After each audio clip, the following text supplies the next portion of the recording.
How to move money between categories in YNAB. First of all, open the app and make sure you are signed in to your account.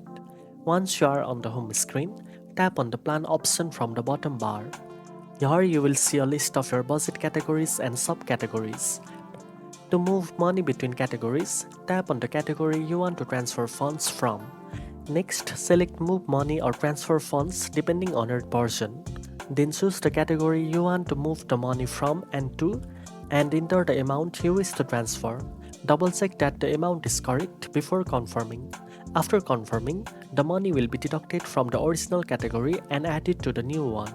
Your budget totals will update automatically, showing the new balances for both categories. Moving money between categories helps you stay flexible with your budget.